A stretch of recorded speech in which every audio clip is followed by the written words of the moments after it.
우리 스가랴서 1장 2절, 3절, 16절, 17절 말씀인데요. 우리 같이 제자리에서 일어나셔서 한 목소리로 한번 읽어보도록 하겠습니다.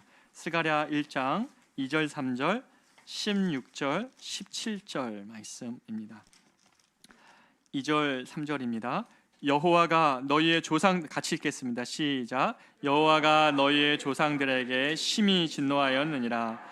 그러므로 너는 그들에게 말하기를 만군의 여호와께서 이처럼 이르시되 너희는 내게로 돌아오라. 만군의 여호와의 말이니라. 그리하면 내가 너희에게로 돌아가리라. 만군의 여호와의 말이니라. 16절입니다.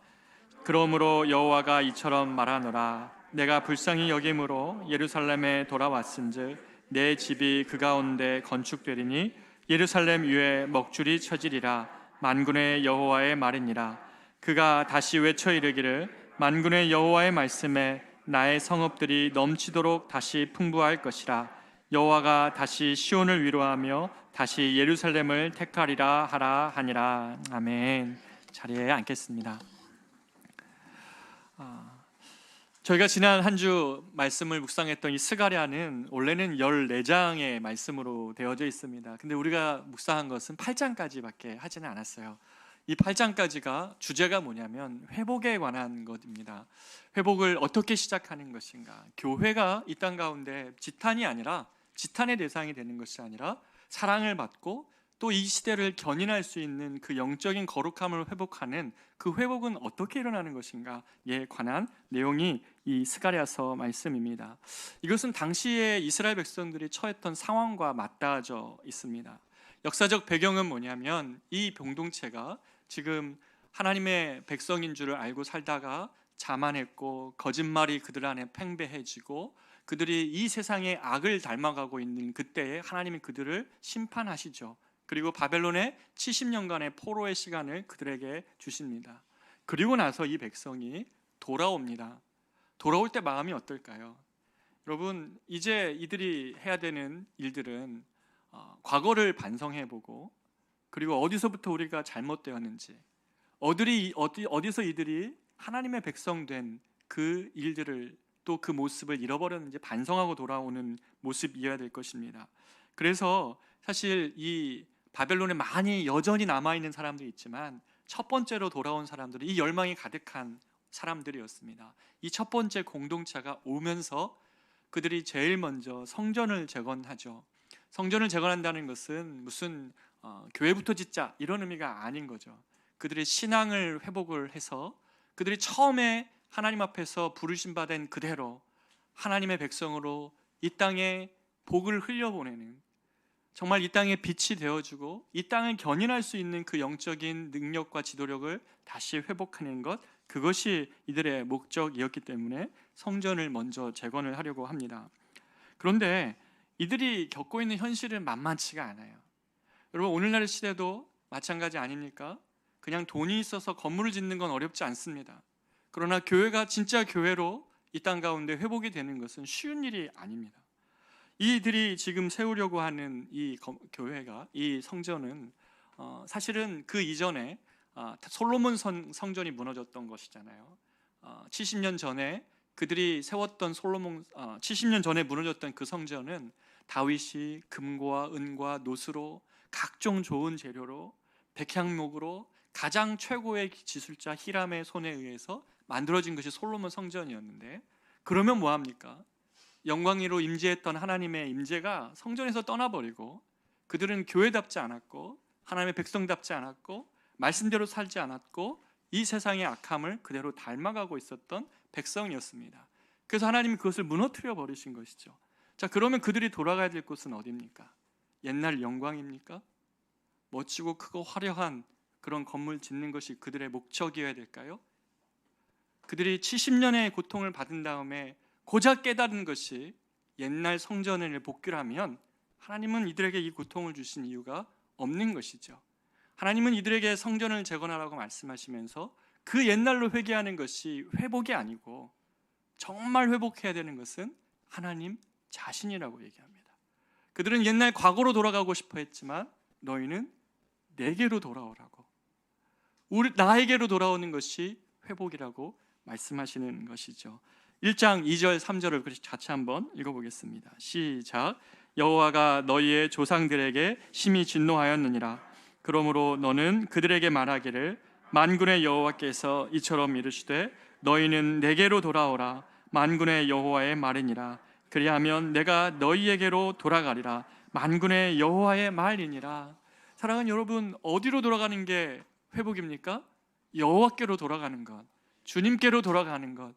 그래서 그분의 빛 안에서 빛된 삶을 살고 그분의 생명 안에서 이 땅의 죽음의 문화 속에서 생명을 외치며 생명을 전하며 생명의 걸음을 걸어가는 것, 이것이 그들에게 필요했던 회복인 것이죠. 그런데 이들은 잘못 생각하고 있었어요. 지금 자기네들이 가진 재료가 적고 포로에서 이제 막 왔으니 뭐가 있었겠어요.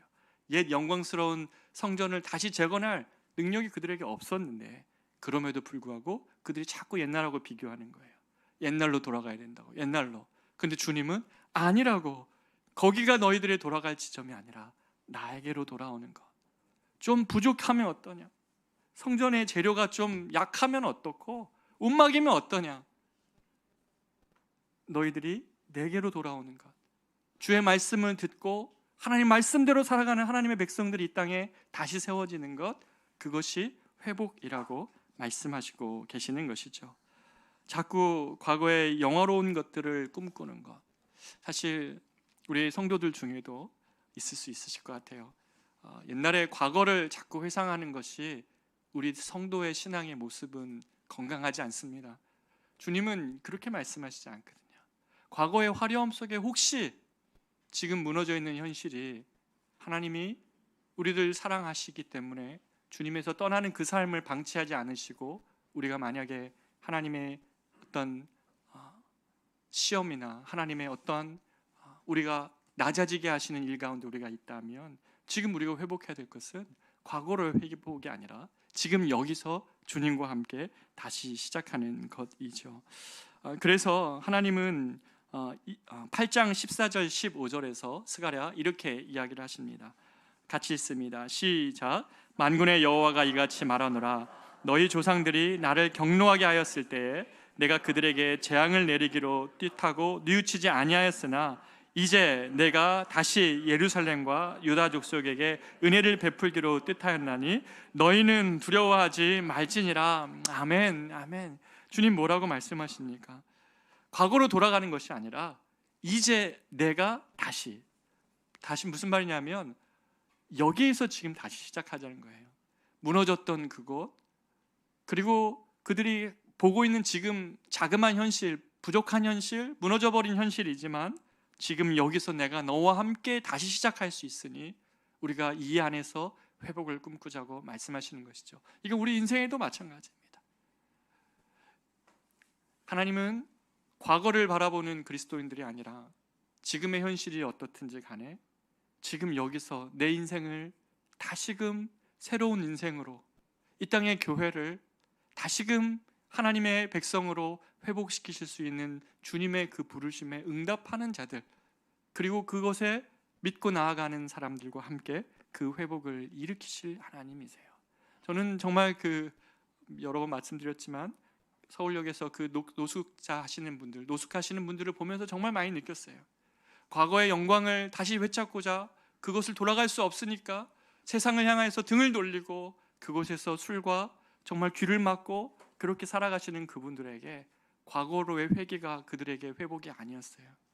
그들에게 미래를 보게 하는 것이고, 그들을 사랑하시는 하나님, 혼자 힘으로 인생을 살다가 큰 풍파를 만나 넘어진 인생에서 나와 함께하는 이 하나 없다는 것 깨닫고 너무 당황해하는 그들에게 그리스도를 심어주었을 때에 나의 이 무너진 인생도 사랑하십니까?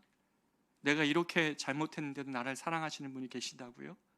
그렇게 말하며 시작했던 인생, 작은 첫 출발이었지만 그 사랑에 의지하여 일어나서 그 삶이 변하고 회복되는 것을 전 너무나 많이 봤어요.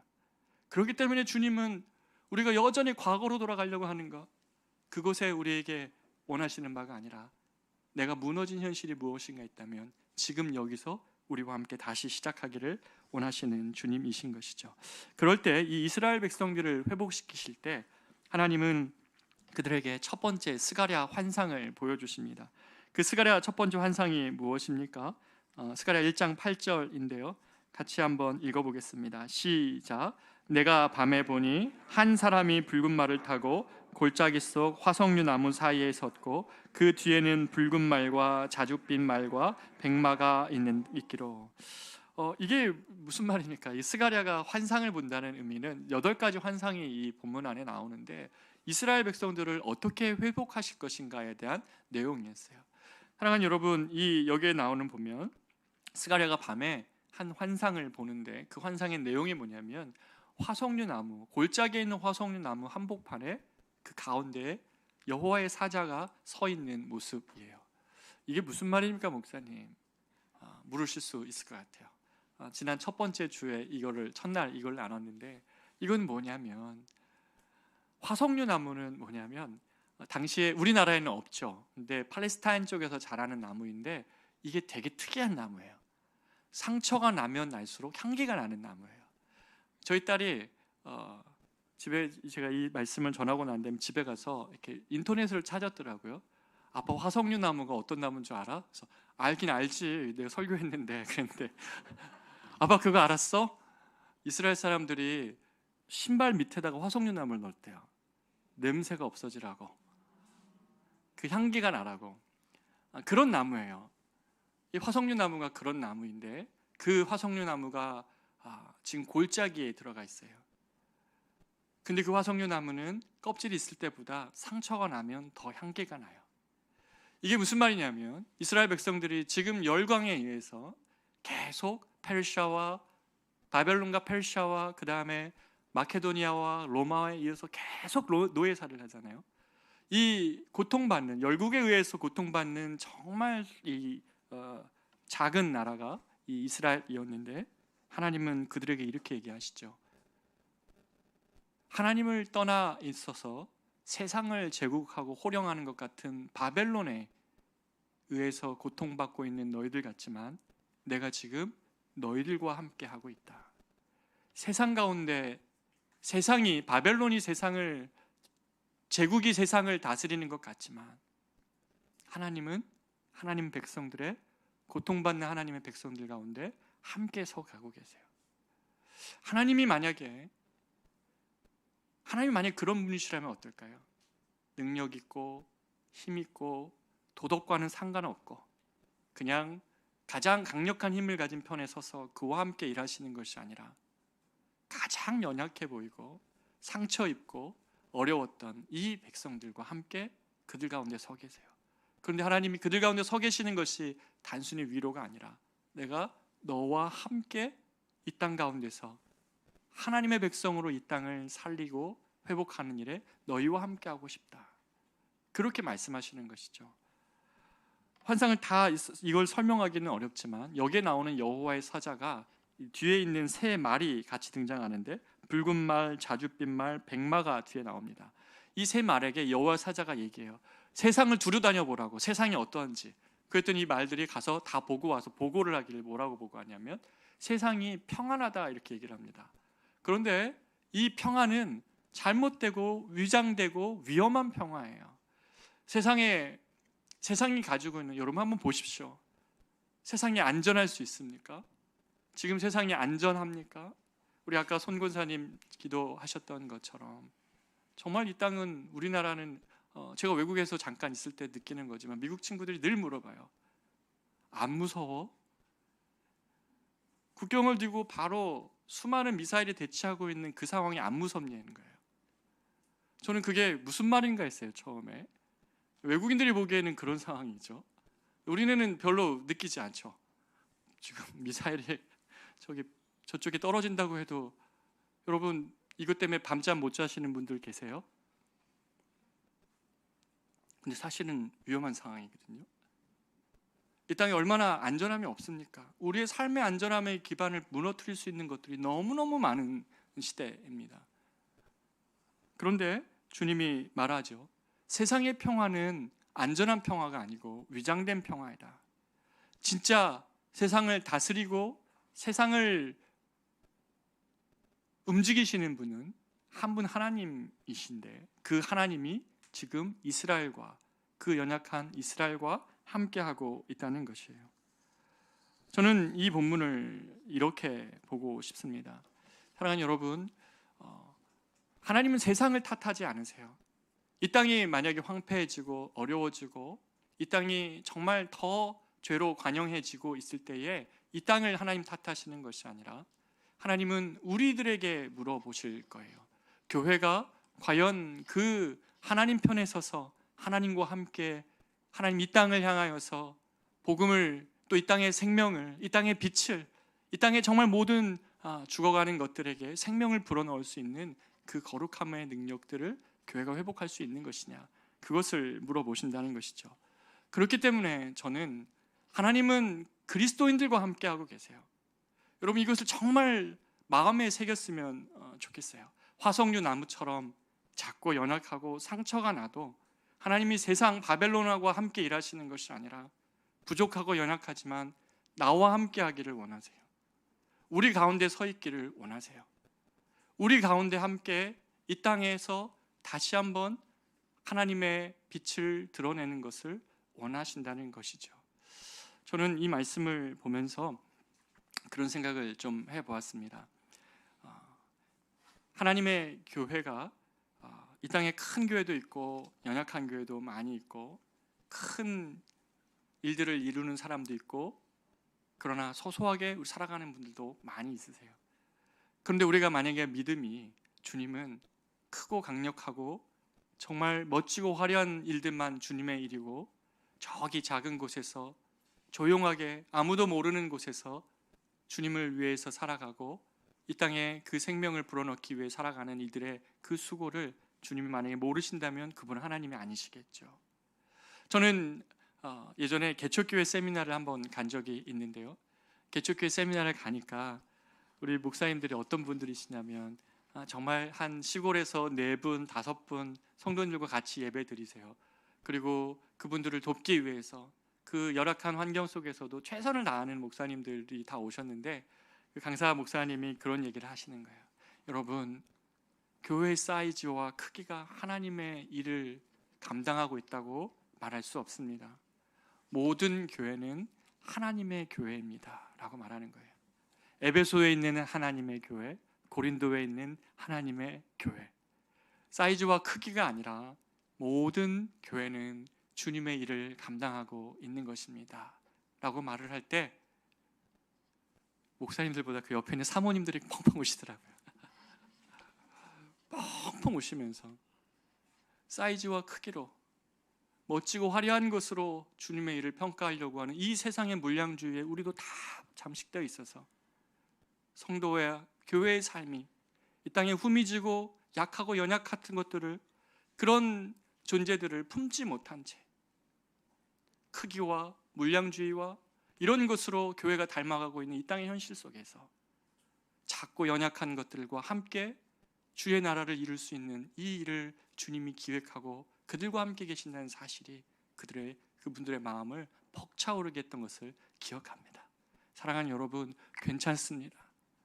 멋지고 큰 성공 아니어도 좋습니다. 그러나 주님이 우리와 함께하고 있으시다는 사실을 잊지 않고 여러분의 직장의 현실과 삶의 모든 현실에서 주님이 나와 함께하고 있다, 화석류 같은 내 인생에 주님이 함께하고 계신다는 사실을 잊지 마시기를 부탁을 드리겠습니다. 또 하나, 이들은 제일 문제가 뭔가를 만들어 놓으면 자꾸 빼앗겨요. 왜냐하면 성벽이 무너졌거든요. 그들을 지켜줄 수 있는 성벽이 없었습니다. 그래서 오늘 2장 4절 5절에서 그 성벽에 관한 환상을, 세 번째 환상을 보게 되는데 같이 한번 읽어보겠습니다. 시작. 이르되 너는 달려가서 그 소년에게 말하게 이르기를 예루살렘은 그 가운데 사람과 가축이 많으므로 성곽 없는 성읍이 될 것이라 하라. 여호와의 말씀에 내가 불로 둘러싼 성곽이 되며 그 가운데서 영광이 되리라. 아멘. 지금 말하고 있는 게 뭡니까? 예루살렘, 너희들이 이제 재건해야 될 예루살렘은 성곽 없는 성읍이 될 거라는 거예요. 아니 주님, 우리에겐 성곽이 필요하다고요. 내가 좀 의지할 만한 무엇이 필요한 거지 왜 이 예루살렘이 성곽 없는 성읍이 된다는 말씀입니까? 실제로 이들은 성곽을 지었죠. 느헤미야에 보면 예루살렘 성벽은 재건이 됩니다. 그런데 주님이 말씀하시는 게 뭐냐면 무엇이 너희들을 안전하게 할 수 있느냐라는 문제였어요. 의지했던 성벽, 그것이 너희들을 안전하게 지켜줄 수 있는 것이냐? 아니라는 것이죠. 새로 세워져야 될 신앙, 새로 세워져야 될 예루살렘 공동체는 그것이 아니라 하나님을 의지하는 공동체가 되어야 된다는 말씀이었어요. 사실 바벨론의 큰 성벽도 페르시아의 제국에 의해서 무너졌고, 모든 이 땅의 역사의 모든 안전함이라고 줄 수 있었던 모든 벽은 다 무너지지만 주님이 지금 말씀하시는 것이 뭡니까? 내가 예루살렘은 그 가운데 사람과 가축이 많으므로 성곽 없는 성읍이 될 것이라 하라 하시면서 여호와의 말씀에 내가 불로 둘러싼 성곽이 되며 그 가운데서 영광이 되리라. 무슨 말입니까? 이제는 그 성곽, 사람이 우리 인생에 겹겹이 싸웠던 그것이, 내가 이것 없으면 내 삶을 지켜낼 수 없다고 생각했던 모든 것들이 우리 삶을 지켜낼 수 있는 것이 아니라 내가 너의 담이 되어줄게, 내가 너의 불성곽이 되어줄게라고 주님은 말씀해 주시는 것이죠. 사랑하는 여러분, 우리 인생의 그 어떤 모든 순간에 모든 어려움을 우리가 다 막아낼 수가 없습니다. 그것이 사단의 시험이든 삶의 여러 가지 문제와 상황 속에서 경험하게 되는 그러한 무너짐이든 우리가 우리 삶을 지켜내는 것이 아니라 주님이 우리 삶의 불성곽이 되어줘서 우리의 삶을 지켜주시겠다고, 내가 내 삶을, 네가 나를 의탁하면, 나에게로 오면, 네가 네 삶을 안전하다고 지켰지만 그 모든 성벽이 무너진 것 같은 그런 상황을 겪으면서 저 광야에서 세찬 바람을 홀로 맞고 있는 것 같은, 주님 나의 삶을 내가 어떻게든지 붙잡아 보고 싶지만 도대체 나는 의지할 것 하나 없는 것 같은 이 상황을 계속 맞이하는 그때에 주님은 내가 너의 불성곽이 되어줄게, 너의 가정에 내가 담이 되어줄게 라고 주님은 말씀하고 계시는 것입니다. 사랑하는 여러분, 바로 이럴 때에 하나님은 이 백성들, 이들과 함께 하나님 나라를 꿈꾸면서, 오늘 조금 시간을 좀 지나가서 조금 내용을 중간에 조금 줄이겠습니다. 우리가 그 이야기를 좀 나누고 싶어요. 이 회복을 하나님 말씀하실 때 한 명의 스룹바벨을 좀 주님이 세우십니다. 이 스룹바벨은 총독이었어요. 이들과 함께 이 성전을 재건해야 되는 책임을 갖고 있는 사람인데, 그 스룹바벨이 가지고 있는 무거운 책무 속에 그는 자신의 힘과 자신의 능력으로 이 일을 감당할 수 있는 능력이 자신에게 없음을 느끼고 그 한계 속에서 좌절하고 있었습니다. 그때 이 스룹바벨에게 하나님이 하나의 환상을 보여주시죠. 4장 6절인데요. 4장 6절, 4장 2절 3절인데요. 같이 한번 제가 한번 읽어보겠습니다. 4장 2절 3절 제가 읽습니다. 그가 내게 묻되 내가 무엇을 보느냐? 내가 대답하되 내가 보니 순금 등잔대가 있는데 그 위에는 기름 그릇이 있고 또 그 기름 그릇 위에 7 등잔이 있으며 그 기름 그릇 위에 있는 등잔을 위해서 7 관이 있고 그 등잔대 곁에 2 감람나무가 있는데 하나는 그 기름 그릇 오른쪽에 있고 하나는 그 왼쪽에 있나이다 하고. 무슨 말인지 모르시겠죠? 그래서 제가 새벽에 그림을 보여드렸었는데 한번 보여주시겠습니까? 여러분 보시기에 왼쪽이 이전의 등잔대, 그러니까 성전 안에 밝혔던 등잔대이고 오른쪽이 스가랴가 본 환상입니다. 이 환상이 의미하는 바는 뭐냐면 왼쪽의 불은 사람이 계속 기름을 공급해야 돼요. 그러지 않으면 꺼집니다. 이 불은 어떤 불이냐면 성전 안에는 캄캄하거든요. 창문이 없습니다. 거기를 밝힐 수 있는 유일한 빛이에요. 세상을 밝힐 수 있는 유일한 빛인 주님의 임재를 상징을 합니다. 그래서 이 불은 절대로 꺼트려서는 안 되는 불이었죠. 그런데 이 불이 예루살렘의 멸망과 함께 꺼집니다. 그럴 때 하나님이 이 스룹바벨에게 너희들이 짓는 이 성전 재건은 너희의 힘이 아니라 내가 공급하는 주는 힘으로 하는 것이라고 말하면서 그 옆에 그림을 보여주시는 겁니다. 다시 한번 보여주시겠습니까? 저 옆 오른쪽 그림은 어떻습니까? 저는 이 그림 보고 너무 좋았어요. 이게 자동 충전형입니다. 기름이 사람이 공급할 필요가 없는 게 저 위에 있는 둥근 이게 기름이 모이는 주발이라는 건데 지금 어디랑 연결되어 있냐면 나무랑 연결이 되어 있어요. 근데 저기 감람나무입니다. 감람나무는 예수님을 상징을 하거든요. 그러니까 주님으로부터 오는 기름, 공급하시는 힘을 가지고 밑에 있는 불을 밝히는 건데 저 관이 지금 하나씩 연결되어 있는 것 같지만 성경에 보면 각 불 위에 7개씩 연결이 되어 있어요. 그러니까 훨씬 크고 밝고 꺼지지 않는 불을 만들어내는 것이 이 스가랴가 본 환상이에요. 다시 말해 주님은 스룹바벨에게 얘기하죠. 너의 힘과 너의 능력으로가 아니라 오직 나의 영으로 되느니라 라고 말씀을 하시는 것입니다.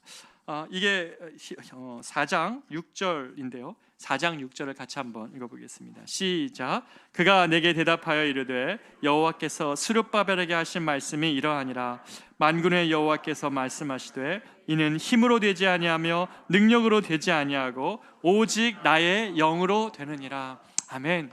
사랑하는 여러분, 스룹바벨에게 하신 말씀처럼 우리 인생에 한번 적용해 보면 우리가 어떤 일을 감당을 하든지 간에 특별히 우리가 주님의 일을 감당한다고 할 때는 나의 힘과 나의 능력이 끝쳐진 그곳에서 우리가 예수 믿는 하나님의 백성으로 산다는 것은 정말 거짓과 정말 치열한 세상 속에서 내가 남을 이기지 않으면 어찌할 수 없는 퇴폐할 수밖에 없고 뒤로 물러갈 수밖에 없는 이러한 세상 속에서 우리가 하나님의 백성 된 삶의 길을 걸어가기 위해서는 우리 나의 힘과 나의 능력이 아니라 오직 주의 영으로 되느니라 라는 이 말씀이 우리에게 주시는 하나님의 위로의 메시지가 되시기를 부탁을 드리겠습니다. 그럴 때 스룹바벨에게 이것을 깨달은 스룹바벨이 무엇라고 외칠 수 있는 것이냐고 주님이 말씀하실 때 이렇게 얘기하시죠. 4장 7절 상반절입니다. 시작.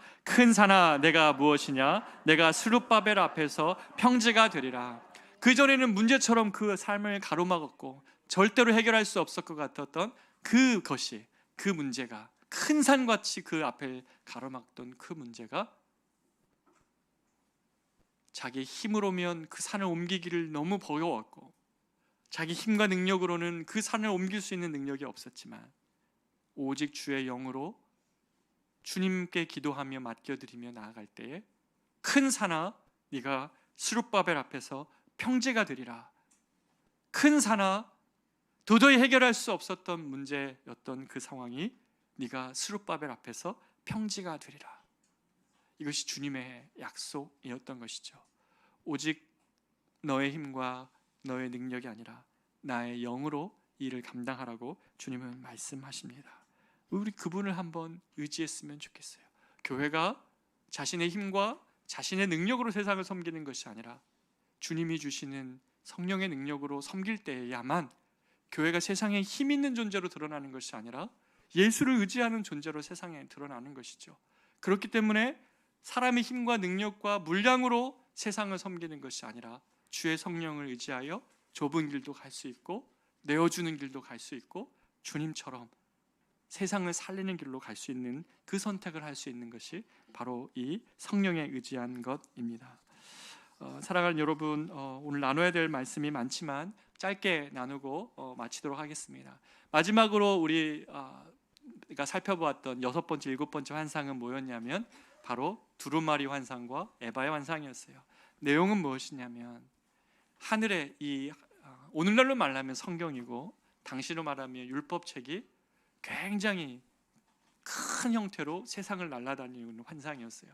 그 말씀에 기록된 게 무엇이냐면 여러 가지 하나의 말씀이 있지만 그 말씀이 나중에 어떤 두 종류의 죄를 찾아 추적합니다.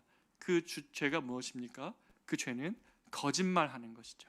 진리가 사라진 것과 두 번째 도둑질하는 것이었어요. 그 두 종류의 집을 찾아가서 그 두 종류의 죄를 지은 집을 찾아가서 그 모든 대들보를 불태우고 그 집을 사르겠다고 얘기했어요. 여러분 얼마나 무서워요? 율법이 하나님 말씀이 세상 위에 들려서 큰 형태로 누구나 볼 수 있는 형태로 날아가면서 그 내용이 그 율법이 누굴 찾아가냐면 거짓말하는 자 그리고 남의 것을 탐하는 자 이 두 죄에 찾아간다는 거예요.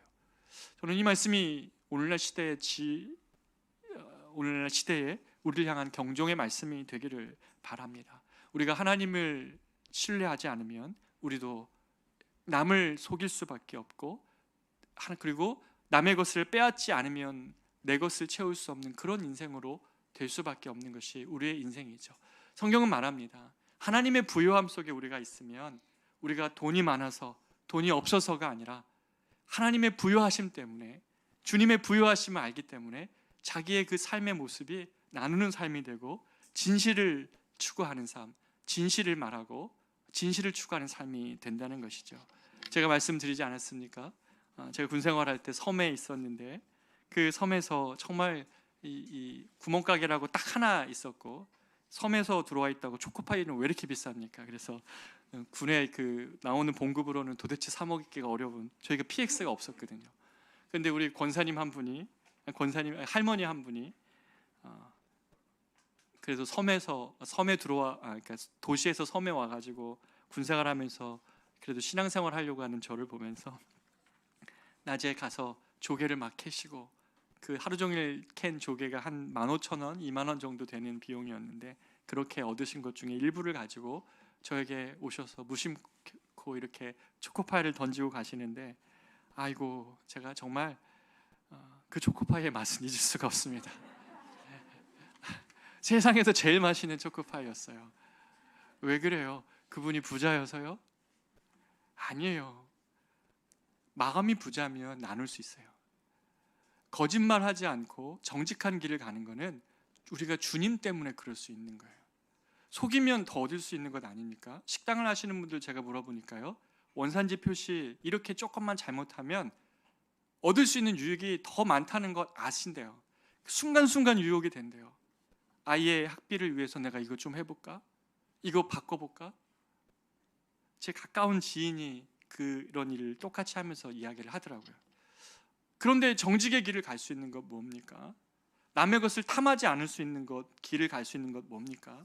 그것은 우리 안에 우리와 함께 하시며 우리에게 부요하신 주님, 우리의 인생을 인도하시고 함께 하시는 그 하나님을 가슴에 있는 사람, 그 하나님과 동행하는 사람, 아버지의 부요한 품을 알기 때문에 거짓말할 필요가 없어요. 남의 것 탐할 필요가 없다는 것이죠. 오히려 정직을 선택하고 내가 조금 덜 얻더라도 내가 정직하고 오히려 남의 것을 탐하는 것이 아니라 나눌 수 있는 인생을 사는 것, 바로 이것이 주님이 그리스도인들에게 원했던 삶의 길인 것이죠. 그래서 마지막에 오늘 8장에 우리가 마지막에 결론으로 했던 것이 무엇입니까? 하나님이 이스라엘 백성들에게 회복을 하실 때에 그 이스라엘 성읍은 진리의 성읍이 될 것이라고 말씀하시면서 8장 16절 17절을 마지막으로 한번 읽어보겠습니다. 시작. 너희가 행할 일은 이러하니라. 너희는 이웃과 더불어 진리를 말하며 너희 성문에서 진실하고 화평한 재판을 베풀고 마음에 서로 해하기를 도모하지 말며 거짓 맹세를 좋아하지 말라. 이 모든 일은 내가 미워하는 것이니라 여호와의 말이니라. 8장 19절 하반절도 읽겠습니다. 시작. 오직 너희는 진리와 화평을 사랑할지니라. 아멘. 하나님의 백성들의 그 회복된 모습의 최종 결과는 뭡니까? 그것은 너의 삶은 내가 회복시킬 테니 너희는 이 땅 가운데서 이웃을 향하여서 이웃과 더불어 진리를 말하고 성문에서 진실하고 화평한 재판을 베풀고, 이게 무슨 말이냐면 재판의 정의입니다. 돈이 많은 사람, 권력이 있다고 개인적으로 안다고 재판을 왜곡시키지 말고, 마음에 서로 해하기를 도모하지 말고, 서로 마음 가운데 얼굴은 사랑하는 척 말하면서 뒤로는 서로 해하기를 도모하지 말고 거짓 맹세하지 마라. 거짓말 하지 말라는 것이죠. 오직 이웃과 더불어 진리를 말하라. 하나님은 우리 모두에게, 이 하나님 백성들이 회복되어진 그 모습은 진리를 살아가는 거예요. 우리 입술의 말들이 세상 가운데 진실되게 여겨졌으면 좋겠어요. 성도들의 말이 이 땅 가운데 적어도 그리스도인들이라면 저들이 한 약속은 맞고, 적어도 여러분이 회사 동료에게 무언가를 하나 약속했으면 그것을 반드시 지키십시오. 여러분의 말의 무게가 진리의 무게처럼 살기를 주님은 원하시는 것이에요. 제가 마지막에 우리가 아까 화면에서 얘기했잖아요. 이들이 말하는 것은 언제까지 우리가 금식해야 되냐고, 금식하면 옛날로 돌아갈 수 있느냐고 그런 것만 얘기를 해요. 그러나 주님은 아니다. 그것이 아니라 너희가 이웃과 더불어 화평하고 이웃과 더불어 진실을 말하고 그리스도인들의 삶이 세상 가운데 진실의 무게로 달아가는 것. 왜 그렇습니까? 적어도 우리가 말씀을 갖고 있지 않습니까? 하나님 말씀을 따라가는 우리들이, 그 말씀대로 살기로 작정하는 우리들이 한 말이 진실이 아니면 세상에 어떻게 그리스도를 듣고 배울 수 있습니까? 너희들이 진실하기를 원하고 작은 것에서도 거짓말하지 말고 아버지의 부요한 품을 믿고 그 주님 앞에서 오히려 정직을 택하고 나눔을 택하는 삶을 살라고 주님 말씀하시는 것이죠. 그런 것이 오늘 이 스가랴가 우리에게 주는 진정한 회복이라고.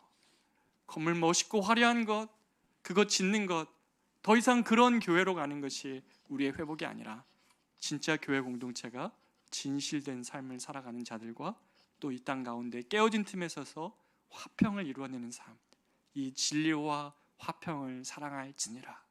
오직 너희는 진리와 화평을 사랑할지니라. 여러분의 가정에서 여러분의 말의 무게가 진실의 무게처럼 느껴지기를 원합니다. 자녀들에게 진실된 말을 해주십시오. 남편들에게 진실된 말을 해주시고 회사에서도 손해볼지언정 진리의 길을 걸으십시오. 깨어진 모든 곳에서는 화평의 삶을 살아내십시오. 예수께서 우리에게 보여주셨던 바로 그 깨어진 틈에 서서 살려내는 그런 화평의 삶을 살아가는 저와 여러분 되시기를 축복합니다. 우리 이 시간에 마지막으로 찬양하겠습니다. 왜 슬퍼하느냐, 왜 걱정하느냐. 우리 이 찬양으로 좀 찬양할 때에 하나님이 우리에게 어떤 어려움과 아픔이 있어도 내가 너희 가운데 함께하고 있고 화석류 나무처럼 깨어져 있고 상처가 나도 내가 너와 함께하고 싶다. 거기서부터 내가 회복하기를 원한다. 내가 너희 담이 되어줄 것이고 이 땅에 관영하는 악에 대해서는 하나님 심판할 것이다. 그 좁은 길 가는 것, 정직의 길 가는 것, 화평의 삶을 이뤄내는 너희의 노력들이 결코 무의미한 것이 아니라 마침내 너희의 회복된 모습, 바로 그 모습으로 세상에 복이 되어야 된다. 이것이 하나님이 이 이스라엘 백성들 공동체 가운데에 원했던 삶의 모습, 회복의 모습인 것이죠. 사랑하는 여러분, 이 말씀이 오늘날 우리 시대에 무엇을 말합니까? 여러 가지 신음소리가 들립니다. 이 땅에 여러 가지 고통하고 있는 세상의 모습이 보입니다. 그 모든 뒤에는 악한 탐욕들이 있어요. 악한 탐욕으로 누구는 마약에 취하고 누구의 가정은 깨지고 어떤 이의 큰 슬픔을 만들어내는데 그것을 이용해서 돈을 버는 탐심들이 세상 가운데 있어요. 그리스도인들이 이 세상 가운데서 살아내는 삶의 길은 정직한 길입니다. 화평을 이뤄내는 길입니다. 가정에서 깨어진 곳, 여러분의 직장에서 여러 가지 삶의 모습에서 갈라진 그 틈에 서서 화평을 이루고 정직의 길을 걸어가는 것이죠. 하나님 우리와 함께하기를 원하십니다. 우리 이 찬양으로 우리가 이 시간에 주님께 나아가기를 원합니다. 왜 슬퍼하느냐, 왜 슬퍼하느냐, 왜 걱정하느냐, 왜 걱정하느냐, 무얼 두려워하느냐, 무얼 두려워하느냐. 아무 염려 말아라, 아무 염려 말아라. 큰 어려움에도 큰 어려움에도 큰 아픔 있어도 큰 아픔 있어도 이젠 아무 걱정하지 마. 이젠 아무 걱정하지 마. 내가 널 붙들어 주리. 내가 널 붙들어 주리. 내가 너와 항상 함께 하리라. 내가 너를 지키리라. 실망치 말고 나를 보아라. 나는 너의 하나님이라. 하나님이라. 내가 너와 항상 함께 하리라. 내가 너를 지키리라. 실망치 말고 나를 보아라. 나는 너의 하나님이라. 사랑하는 여러분, 우리가 이 말씀에 반응하며 기도하기를 원합니다. 자기 자신이 화석류 나무처럼 그렇게 상처나 있습니까? 나를 보호해 줄 것 하나 없는 내 인생은 정말 왜 이렇게 가진 것이 없는가? 왜 이렇게 내가 의지할 곳이 하나 없이 이 세상을 맞닥뜨리고 있는가? 그런 마음이십니까? 악이 관영한 세상 가운데서 믿음의 걸음을 걷기가 많이 지치고 힘들어 있습니까? 이 시간 주님이 우리 가운데 서 계신다고 말씀하시고, 세상이 너희를 삶을 지켜줄 수 없지만 내가 너의 담이 되어주시겠다고 말씀하시며, 두 감람나무로부터 끊임없이 공급되어지는 그 기름처럼 너의 힘과 너의 능력이 아니라 오직 나의 영으로 그 큰 산은 옮겨질 수 있다고 말씀하십니다. 사랑하는 여러분, 이 시간 주님께 나아갔으면 좋겠습니다.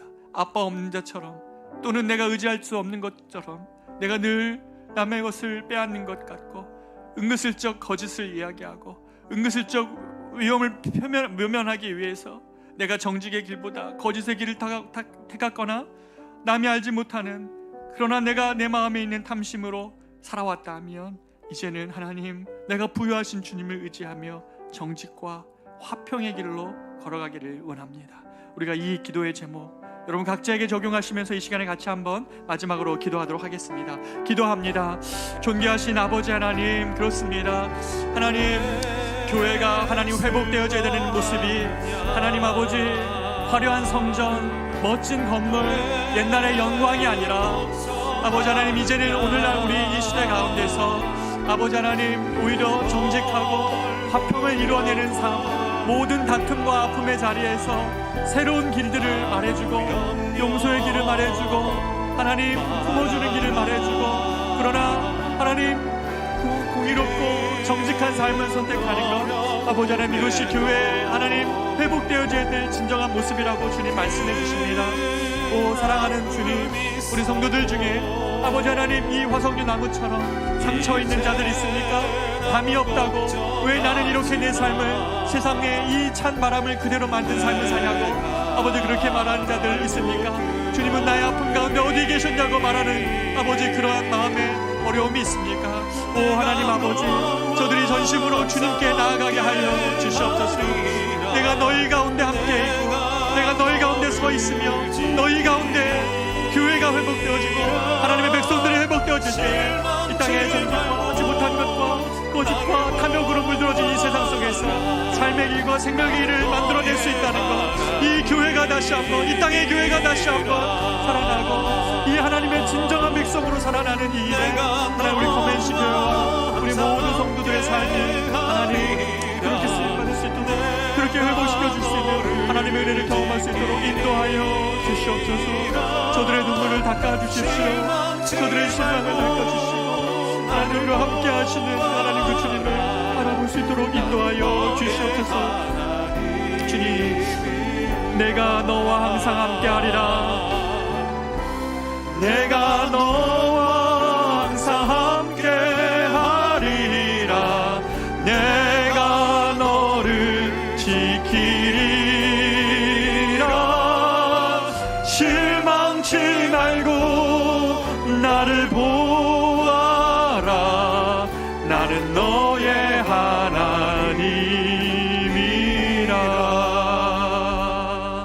나는 너의 하나님이라.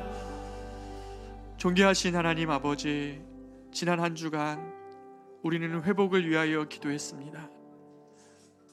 우리가 회복하는 모습이 어떤 지난 옛 과거의 영광으로의 회개가 아니라, 하나님 지금 여기서 주님께로 돌아가는 것이라고 말씀해 주셔서 감사합니다. 주님이 우리 삶을 함께 하시고 또 성벽이 되어 주시고 또 우리 삶의 힘이 되어 주실 때에 우리는 그 이전에 우리가 감당할 수 없었던 문제들도 감당할 수 있는 지혜와 힘과 능력과 용기를 얻을 것임을 믿습니다. 사랑하는 성도들, 이 땅 가운데 상처난 존재로만 살지 않게 해주십시오. 이 땅의 모든 풍파와 어려움을 홀로 맞서야 되는 그런 외로움에 빠지지 않게 하여 주십시오. 이러다가 지쳐서 낭망하여 쓰러져 있지 않게 하여 주십시오. 주님이 저들 가운데 함께 하시고 저들의 힘이 되어 주시며 저들의 담이 되어 주실 것을 믿습니다.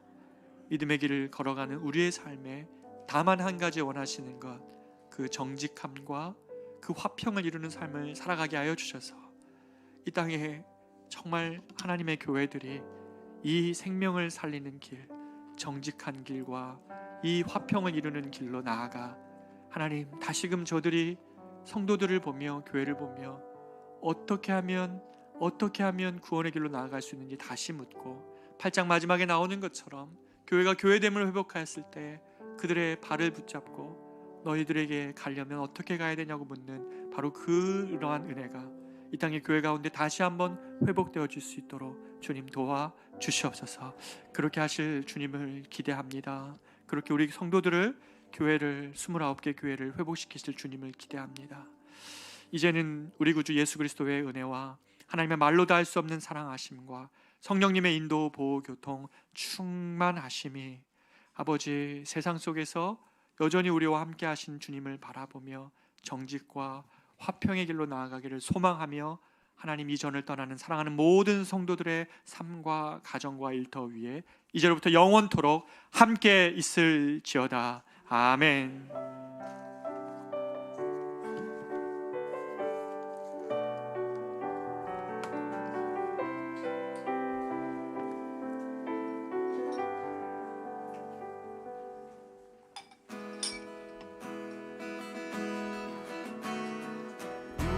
우리 주 이름으로 모였으니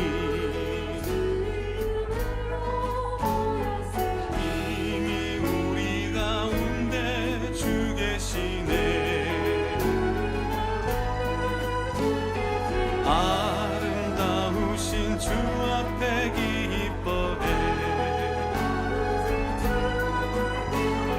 우리 모두 한 아버지 부르네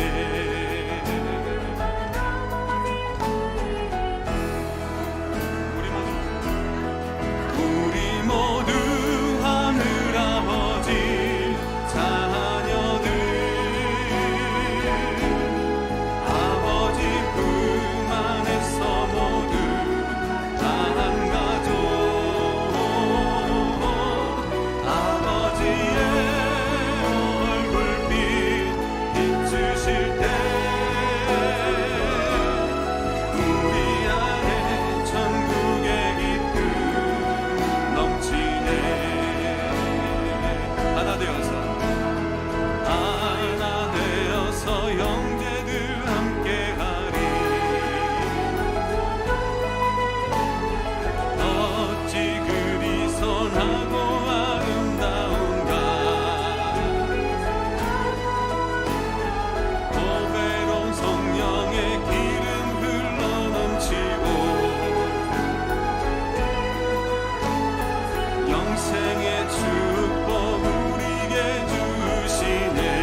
아버지의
주실 때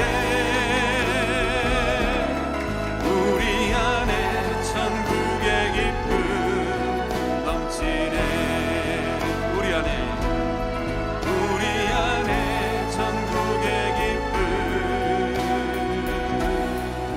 넘치네.